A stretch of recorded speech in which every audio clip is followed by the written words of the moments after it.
This is the CJASN podcast. I'm Allison Tong from the University of Sydney. The past couple of decades have seen a paradigm shift towards patient-centered care. This isn't just a buzzword, it's permeating research, practice, and policy across medical disciplines, including nephrology. Our study published this month in CJASN addresses this very topic from the perspective of nephrologists, how they define and apply patient-centered outcomes in the context of hemodialysis. Patient-centered care is about providing care that is respectful of and responsive to the patient's preferences, needs, and goals, and ensuring that their values guide all clinical decisions. More specifically, patient-centered outcomes are those that are meaningful and important to patients and caregivers.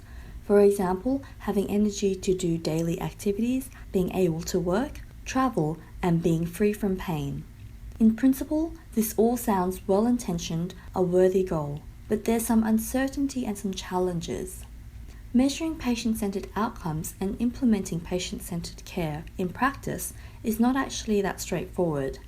This may be because of a mismatch between patient priorities and what is clinically recommended, a tension between what the patient wants and what the doctor advises, or a lack of evidence about what outcomes are important to patients and the interventions to improve them.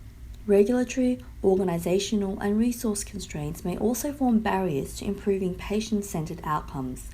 Achieving patient-centredness is very relevant but arguably more challenging in patients on hemodialysis. They're at a much higher risk of life-threatening complications, death, and they have worse quality of life compared with the general population. Hemodialysis, although life-saving, is highly intrusive and imposes an enormous burden on patients. On top of that, patients have to take multiple medications and make drastic lifestyle changes. Research shows that the top priorities for patients include dialysis free time, ability to travel, fatigue, ability to work, impact on family, mobility, pain, and depression, which can be challenging to address in clinical practice. So to understand how nephrologists define and implement patient-centered outcomes, we conducted face-to-face, semi-structured interviews with 58 nephrologists from 27 dialysis facilities. Participants from 9 countries were involved, including the United States, United Kingdom, Australia, Austria, Belgium, Canada, Germany, Singapore, and New Zealand. From these data, we identified 5 themes that reflected a diversity of opinion. Some nephrologists believe that patient-centered outcomes should be explicitly prioritized by patients according to their preferences and goals, and to support shared decision-making. They thought optimizing well-being was achieved by respecting patient choice and addressing specific symptoms and outcomes that were perceptible to patients, like pain and fatigue, as well as outcomes that were relevant and consequential to the patient, for example, infection. But comprehending the extensive heterogeneity of outcomes was challenging. Nephrologists felt that it was difficult to choose which outcomes to target as it was highly individualized and multifaceted. Some expected that dealing with patient-centered outcomes would expand their scope of responsibility to address aspects peripheral to hemodialysis, such as transport, ability to travel, and financial impact, to which some believed were, quote, beyond their sphere of influence. Some felt clinically hamstrung as hemodialysis was, as one nephrologist described it, quote, a form of biological stunning, and efforts to make a difference in the patient's lives had seemed futile given the lack of effective interventions for improving quality of life. Some regarded patient-centered outcomes as difficult to measure and interpret, and urged for feasible and validated measures to quantify patients' values and priorities.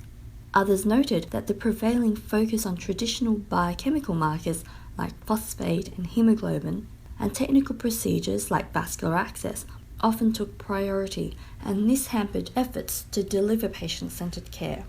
The findings suggest the need to identify outcomes that are of critical importance to patients, to establish validated and feasible ways to measure outcomes that are meaningful to patients, and to develop and evaluate interventions for improving patient-centered outcomes in hemodialysis. I would like to acknowledge all the nephrologists who gave their time and effort to participate in our study, and the Australian National Health and Medical Research Council for supporting this research. Thanks for listening. This podcast is copyrighted by the American Society of Nephrology, all rights reserved.